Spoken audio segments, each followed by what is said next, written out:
किसान साथियों, क्या आपने अपनी आलू की फसल में 2 से 3 स्प्रे कर दिए हैं, लेकिन आपके आलू का साइज़ नहीं बढ़ रहा? क्या आपका आलू अभी भी दाने के आकार का है? आलू का वज़न नहीं बढ़ रहा, आलू की चमक नहीं बढ़ रही? इसके अलावा हमारी आलू की फसल में झुलसा रोग, परपरा रोग और थ्रिप्स और माहू जैसे कीट हमारी आलू की फसल को बर्बाद कर रहे हैं। अगर इन सभी में से कोई भी समस्या आपकी आलू की फसल में है, तो आपने बिल्कुल सही वीडियो पर क्लिक किया है। मैं आज आपको इस वीडियो के माध्यम से कुछ ऐसे सीक्रेट फंगिसाइड बताऊंगा, कुछ ऐसे कीटनाशक बताऊंगा। अगर आप इनका उपयोग अपनी आलू की फसल में करोगे, तो आपकी आलू की फसल में झुलसा रोग और थ्रिप्स जैसे कीटों की समस्या का कंट्रोल आप बड़े ही आसानी से कर सकते हो। मैं आज आपको इस वीडियो के माध्यम से कुछ ऐसे खाद बताऊंगा, कुछ ऐसे टॉनिक बताऊंगा।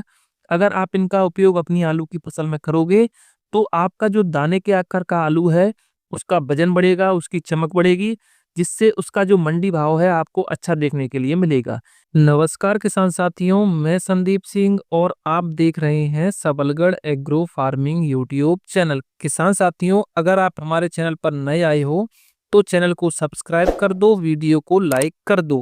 किसान साथियों, मैं आपको एक बात और क्लियर कर देता हूं कि जब आपकी आलू की फसल 75 से 85 दिन के आसपास की हो जाती है, तो इस अवस्था पर अगर आप अपनी आलू की फसल में चाहे तीसरा स्प्रे कर रहे हो, चाहे आप चौथा स्प्रे कर रहे हो, तो इस समय पर आपको अपनी आलू की फसल में जो दवाइयों का डोज है, वो आपको ज़्यादा नहीं लेना।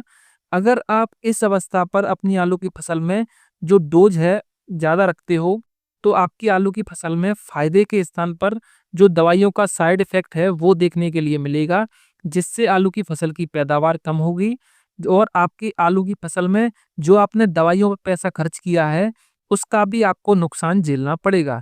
हमारे बहुत से किसान भाई क्या करते हैं कि वो ये सोचते हैं कि आलू की फसल में अगर आलू का साइज़ नहीं बढ़ रहा, तो हम डोज़ ज़्यादा रखेंगे तो हमारी आलू का साइज़ बढ़ जाएगा। लेकिन किसान साथियों, ऐसा नहीं होता है।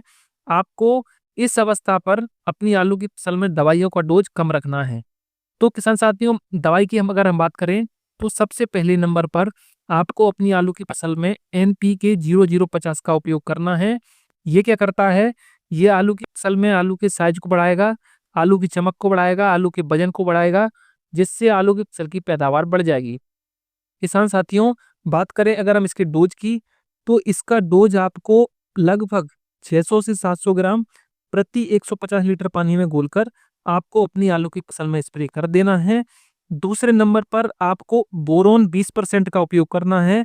बोरोन आलू की फसल में कंद को फटने से रोकता है, आलू के कंद में चमक को बढ़ाता है, आलू में जो वजन है उसको कहीं हद तक बढ़ाने का काम करता है। बात करें अगर हम इसके डोज की, तो 150 ग्राम प्रति 150 लीटर पानी में घोलकर आपको अपनी आलू की फसल में स्प्रे कर देना है। किसान साथियों, तीसरे नंबर पर आपको अपनी आलू की फसल में पीजीआर का उपयोग करना है। पीजीआर आलू की फसल में कंद को फुलाने का काम करता है। पीजीआर आप किसी भी कंपनी का उपयोग कर सकते हो। किसान साथियों, जब भी आप अपनी आलू की फसल में पीजीआर का उपयोग करो, तो आप कोशिश करें कि आप एक भरोसेमंद और एक सर्टिफाइड कंपनी के पीजीआर का उपयोग करें। मैं आपको कुछ सेलेक्टेड पीजीआर बता देता हूं। आप अगर चाहें तो इनका भी उपयोग कर सकते हो।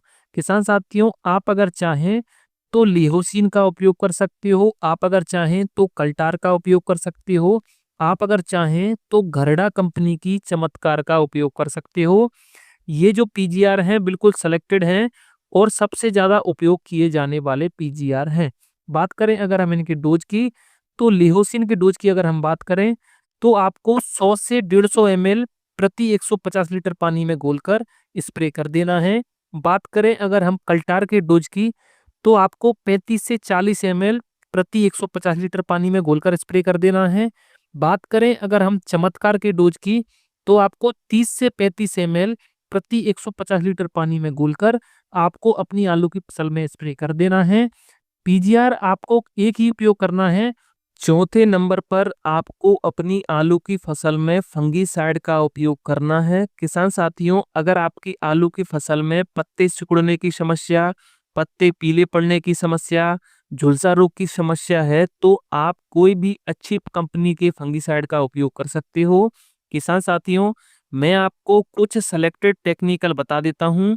इन टेक्निकल के माध्यम से आप बाजार से एक अच्छे फंगिसाइड का सिलेक्शन कर सकते हो।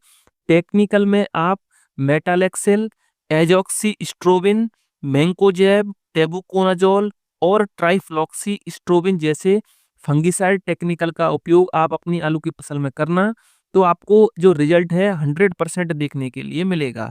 किसान साथियों, ये जो टेक्निकल है आपको रेडोमिल गोल्ड में, बायर की नेटिवो में और इंडोफिल की M45 में और सिजेंटा कंपनी की एम स्टार टॉप में देखने के लिए मिल सकते हैं।